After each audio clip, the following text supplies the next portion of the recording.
What's up, everybody? Aaron Seckman here. Today I'm just going to document what's going on with my pedalboard currently and lay out some changes I want to make. So I might get into detail on all the power and everything and the routing, just in case I want to recreate this exact setup. So it's kind of hard to see some of this stuff. Alright, so on this one, we've got, what's this? 2 amp on this end, and we'll have to figure out where that's going. Looks like, well, let's go into the wah. It can be in 9 or 12 volts, and I think I have them all in 9 volts. Yeah, that's what this says here. Next one, so then there's a 2, a 2, a 5, and a 5. So which ones are the 5s going to? Probably delays. Let's see. That's actually going to the OD3. This other one is going to the Zoom. That makes sense. And then those other ones don't really matter. This power supply, to actually see the settings on it, I think I have to turn it over. So I'm not going to worry about that. You know, it has a similar setup, so I think I'm maybe using one of them in like a 12 volt mode for the Angry Charlie, is my guess. Actually, that comes over here, 18 volts. Okay, Angry Charlie's over here. And that's enough for the power. So as for the routing, start into the Octafuzz, Octava, Micro, Higtronics,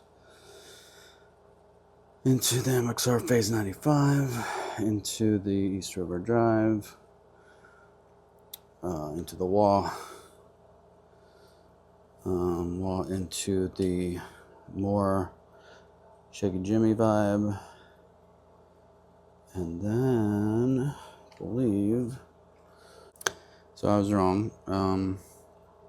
I thought the icebox was before everything, but it's not. It's only, so the vibe goes into the loop switcher,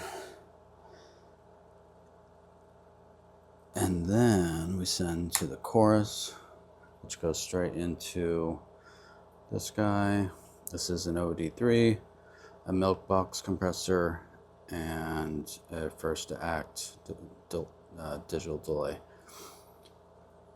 And then that is everything for that first loop.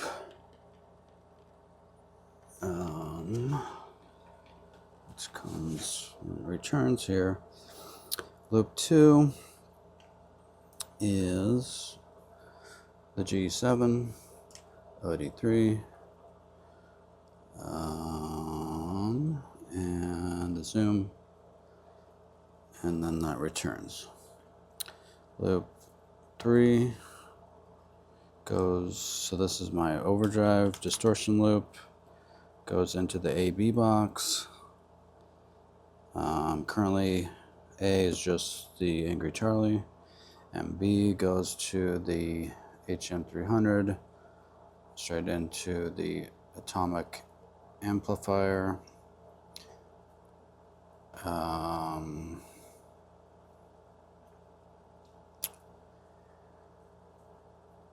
Current settings are the SLO amp with a gate in front of it. That's pretty much it. And then that returns here. And then the final loop, loop 4, is the flashback into the reverb. And the Ditto's not currently hooked up. I would normally put that after everything. So right now it's not hooked up, and I don't have the output because it wasn't long enough to reach over here. So what I'm gonna do is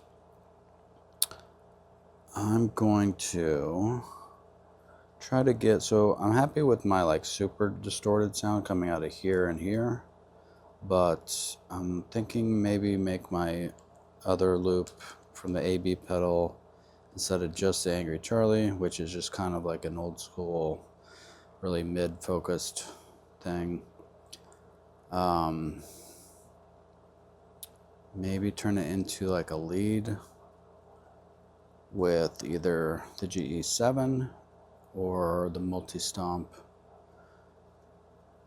so I can have like maybe a slightly more scooped sound, maybe even put some digital distortion on it. I'm not sure.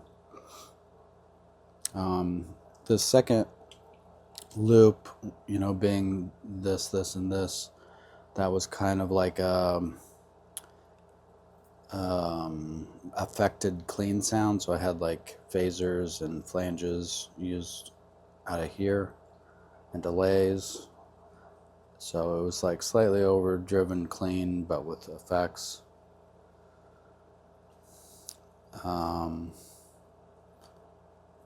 So I'll probably keep that for the most part.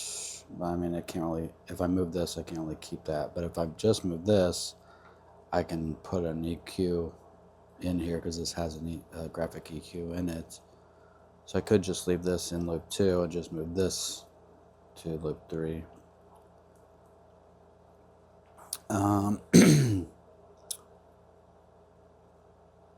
But I kind of want to do like, what's the guy from Nile Sanders, where it's like the lead sound. I think he said at one point he's using Marshalls on the leads, and anyway, it's not going to be anything even close to his, but the idea is to have more effects on the leads. So that's why I kind of want to move that over here. So maybe we'll just move this over here and put a graphic on this and leave this in loop 2. And if I need effects on loop 2, I always have, you know, these other things that are always accessible, the phaser and the vibe. And there's an echo here and chorus here. So kind of also think this should be before everything, but I don't know if I want to mess with that yet.